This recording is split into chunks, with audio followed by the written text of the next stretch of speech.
हाँ जी, चलिए नया चैप्टर स्टार्ट करते हैं। ईएमआई बोले तो इजी मंथली इंस्टॉलमेंट। हाँ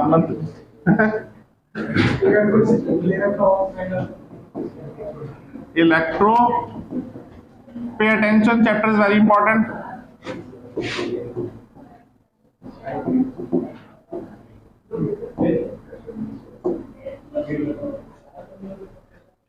electro means electricity, electro means induction means production और generation, magnet means through magnet, by help of magnet. Magnet की हेल्प से जब इलेक्ट्रिसिटी जनरेट की जाएगी तो इस फिनोमेना को हम कहते हैं इलेक्ट्रोमैग्नेटिक इंडक्शन। ये बात समझ लीजिए। बोलो क्या चल नहीं रहा? इसकी उसकी अब ठीक है,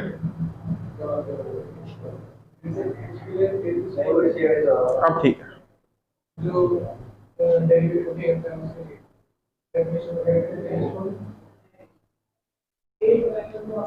अब ठीक है भाई, कुछ नहीं छोड़ना, सब मेरे ऊपर छोड़ दो, समझते चलो बस। ठीक है, जैसे अब तक का कराया ऐसे ये भी कराऊंगा, समझ लो, सिर्फ समझने पे ध्यान दो। क्या ज्यादा हो गया?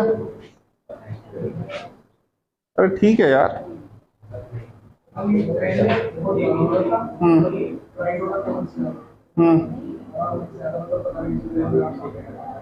कोई बात नहीं, ठीक है यार, तब तक सर का पार्ट टॉपिक भी करना है, बस पढ़ने में आ रहा है ना, बस बहुत है, और क्या चाहिए।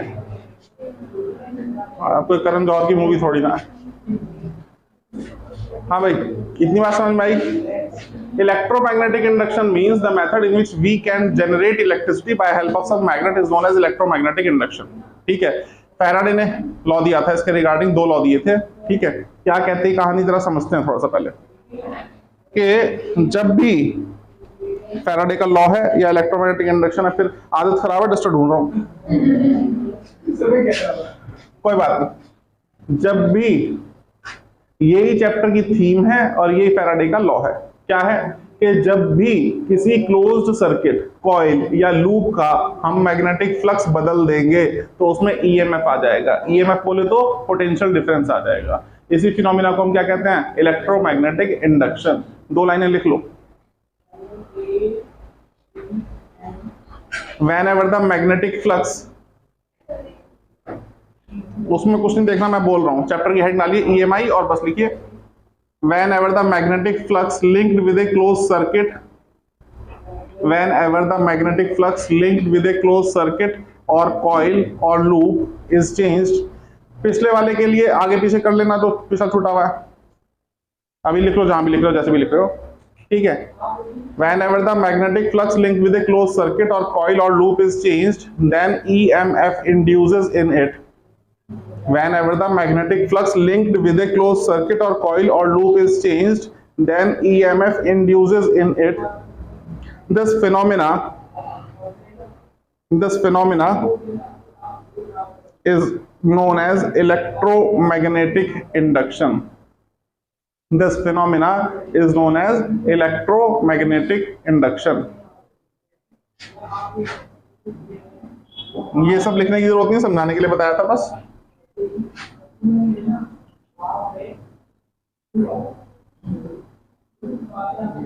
देख देख, ये कोई क्लोज सर्किट है, मेरे पास कॉइल है, समझ रहे हो? यहां लगा दिया मैंने गैल्वेनोमीटर। गैल्वेनोमीटर का मन नहीं है, आप यहां एलईडी बल्ब लगा सकते हो। ठीक है, तो क्या देखा गया, ये क्लोज सर्किट है, क्लोज सर्किट है, कॉइल है या लूप है। बंद कर दो भाई।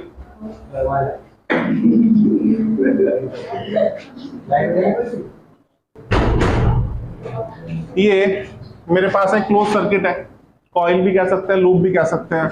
एक मैग्नेट जब मैं इसके पास लेकर के आऊंगा ये मैग्नेट का नॉर्थ पोल है, ये मैग्नेट का साउथ पोल है। मैं जब मोशन कराऊंगा तो जब नजदीक लाऊंगा, अभी यहां से इस मैग्नेट में से कुछ मैग्नेटिक फील्ड लाइंस निकल रही होंगी जो इस कॉइल को इन्फ्लुएंस कर रही होंगी, है ना। तो इसका कुछ फ्लक्स बन रहा होगा। फ्लक्स तो जानते हो ना, जब मैग्नेटिक फील्ड लाइंस या इलेक्ट्रिक फील्ड लाइंस किसी सरफेस से निकलती है तो वो फ्लक्स जनरेट करती है, तो यहाँ कुछ फ्लक्स बन रहा होगा। जब इस मैग्नेट को मैं नजदीक लाऊंगा वो फ्लक्स बढ़ेगा घटेगा? जब पीछे लेके जाऊंगा तो बढ़ेगा घटेगा? ओवरऑल चेंज होगा। अगर मैं इस मैग्नेट में मोशन कराता हूँ टू एंड फ्रो तो क्या होगा? फ्लक्स कॉन्टिन्यूसली चेंज होगा, और फ्लक्स चेंज होने से इस कॉइल में पोटेंशियल डिफरेंस आ जाएगा जिसको हम ईएमएफ कहेंगे। और अगर सर्किट क्लोज्ड है तो इलेक्ट्रिक करंट फ्लो होने लगेगा, उस इलेक्ट्रिक करंट की वजह से हमें डिफ्लेक्शन देखने को मिलेगा। बात समझ में आ रही है? तो मैग्नेट के मोशन से, मैग्नेट की हेल्प से इलेक्ट्रिसिटी जनरेट हो रही है। इसी फिनोमेना को हम क्या कहते हैं? Electromagnetic induction. समझिए, इसके यूट्यूब पे बहुत सारे एक्सपेरिमेंट्स आपको मिल जाएंगे। कुछ लोगों ने एलईडी बल्ब लगा करके मोशन करा रहे हैं जल्दी जल्दी, ठीक है। अगर आप सिर्फ मैग्नेट को मूव कराओगे तो भी बल्ब जलेगा, मैग्नेट को रेस्ट में ले आइए, कॉइल को मूव कराइए तो भी बल्ब जलेगा, ठीक है। दोनों को मूव कराएंगे तो ज्यादा तेज जलेगा, ज्यादा ग्लो करेगा। क्यों? Rate of change of flux और ज्यादा हो गया। बात समझ में आ रही है मेरी क्या कहानी? तो ओवरऑल ये थीम समझ लो, जितने भी न्यूमेरिकल प्रॉब्लम्स हैं, अगर ये थीम समझ में आ गई तो सारे क्वेश्चन ऐसे ही हो जाएंगे, अदरवाइज फिर फंसते रहोगे। कि जब भी हम किसी क्लोज सर्किट कॉइल या लूप का मैग्नेटिक फ्लक्स चेंज करेंगे तो ईएमएफ आएगा, और इसी फिनोमेना को हम क्या कहते हैं? बात समझ में आ गई? अब फ्लक्स होता क्या है? क्या होता है भाई फ्लक्स? इलेक्ट्रिक फ्लक्स ई ए कॉस थीटा, तो मैग्नेटिक फ्लक्स बी ए कॉस थीटा। एम नहीं होता है, बी होता है, बी ए कॉस थीटा। फ्लक्स क्या होता है भाई? क्या लिख रहे हो दैट इज नॉट इंपॉर्टेंट, क्या समझ रहे हो ये बहुत इंपॉर्टेंट है। यही होता है मैग्नेटिक फ्लक्स। थीम समझ लो, पूरा चैप्टर हाथ में आ जाएगा। चैप्टर ये कहता है कि जब भी हम मैग्नेटिक फ्लक्स बदलेंगे तो करंट आएगा, तो ईएमएफ आएगा, तो पोटेंशियल डिफरेंस आएगा, तो इलेक्ट्रिसिटी जनरेट हो जाएगी। इसी फिनोमेना को क्या कहते हैं? Electromagnetic induction. अब सवाल ये उठता है कि फ्लक्स कैसे बदला जा सकता है, क्या क्या तरीके हो सकते हैं फ्लक्स बदलने के, कितने तरीके हो सकते हैं फ्लक्स बदलने के। तो इस चैप्टर में 5 मेथड्स हैं जिनसे फ्लक्स बदला जाएगा या जिनसे ईएमएफ आएगा। ये पांचों मेथड पढ़ लिए तो चैप्टर खत्म हो गया। अब इन 5 पे फोकस रखना और किसी पे नहीं। हालांकि गलत बता रहा हूं मैं तुम्हें जानबूझ के, क्योंकि 6 होते हैं, एक तुम्हारे सिलेबस में नहीं है इसलिए नहीं पढ़ा रहा, ठीक है। तुम्हारे सिलेबस में 5 है इसलिए 5 की बात कर रहा हूं। 5 कौन कौन से? देखो क्या क्या हो सकता है। अगर मैं ये मैग्नेटिक फील्ड बदल दूं तो क्या फ्लक्स बदल जाएगा? ईएमएफ आ जाएगा। अगर मैं एरिया बदल दूं तो फ्लक्स बदल जाएगा, ईएमएफ आ जाएगा। अगर मैं ये एंगल बदल दूं तो फ्लक्स बदल जाएगा, ईएमएफ आ जाएगा। तो पहला मेथड कहलाता है रिलेटिव मोशन। रिलेटिव मोशन भी कह सकते हैं या किसी और तरीके से भी बदल सकते हैं। मैग्नेटिक फील्ड बदलना है, हो सकता है आप जो मैग्नेटिक फील्ड दे रहे हो वो किसी इलेक्ट्रोमैग्नेट से आ रहा है, तो इलेक्ट्रोमैग्नेट में आप करंट की सप्लाई बढ़ा दें या घटा दें तो फील्ड बदल जाएगा, समझ रहे हो। लेकिन यहां हम रिलेटिव मोशन, मैकेनिकल चेंजेस की बात कर रहे हैं। आप मैग्नेट को मूव कराइए और मैग्नेट को मूव कराने से क्या होगा? मैग्नेटिक फील्ड बदलेगा, और मैग्नेटिक फील्ड बदलेगा तो क्या होगा? फ्लक्स बदलेगा, और फ्लक्स बदलेगा तो क्या होगा? ईएमएफ आएगा। दूसरा तरीका एरिया बदल के, जब आप लूप का एरिया बदल देंगे तो फ्लक्स बदल जाएगा, और फ्लक्स बदल जाएगा तो ईएमएफ आ जाएगा। इस मेथड को हम कहते हैं मोशनल ईएमएफ। वेरी इंपॉर्टेंट, बहुत न्यूमेरिकल बनते हैं उसमें। तीसरा तरीका, आप इस कॉइल को घुमाना शुरू कर दीजिए तो कॉइल और मैग्नेट के बीच का एंगल बदलना शुरू हो जाएगा। एंगल बदलने से फिर फ्लक्स बदल जाएगा, और जब फ्लक्स बदल जाएगा तो ईएमएफ आएगा। इसे हम बोलते हैं बेटा rotational EMF. This is also very important. और मजे की बात, अगला चैप्टर आपका एसी, ऑल्टरनेटिंग करंट।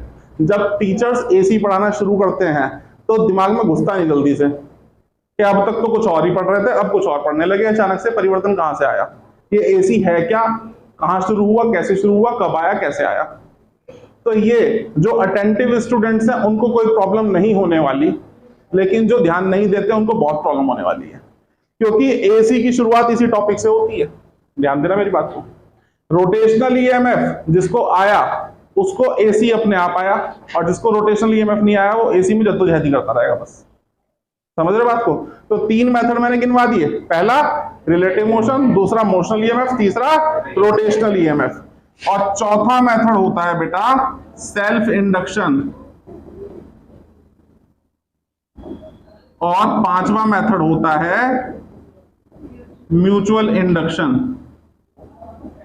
एक और मेथड होता है इंड्यूस फील्ड, वो आपके सिलेबस में नहीं है इसलिए उसको डिस्कस नहीं करेंगे। तुम्हारे लिए तो ये समझ लो दुनिया में ये 5 तरीके हैं बिजली बनाने के, इन 5 के अलावा छठा तरीका नहीं है। कोई कहने लगे 6 होते हैं, है ना, तो कह देना हाँ हमें पता है, वो हमारे सिलेबस में नहीं है। समझ गए? खामखा किसी के सामने गलत प्रूव होने से कोई फायदा नहीं। ये 6 होते हैं लेकिन हमारे सिलेबस में 5 है, इसलिए हमारे लिए तो 5 ही है। तो ये 5 तरीके हैं बिजली बनाने के, इन्हीं से बिजली बनाई जाती है। आपके घर पे भी बिजली आती है तो इसी से आती है, केमिस्ट्री लैब को छोड़ के। वहां गैल्वेनिक सेल प्रोवाइड करता है, वोल्टेज सेल जिसे आप कहते हो, केमिकल एनर्जी इलेक्ट्रिकल एनर्जी में कन्वर्ट होती है ना, वो अलग फिनोमेना है। ठीक है, यहां हम जो इलेक्ट्रिसिटी हमें अवेलेबल है उसकी बात कर रहे हैं। क्या होता है आपके घर में? बिजली घर से आती है। बिजली घर पे कहां से बनती है? थर्मल पावर प्लांट होगा या हाइड्रो पावर प्लांट होगा, हाइड्रो इलेक्ट्रिक, या विंडमिल के थ्रू आ रही होगी। अल्टीमेटली हो क्या रहा है सभी जगह?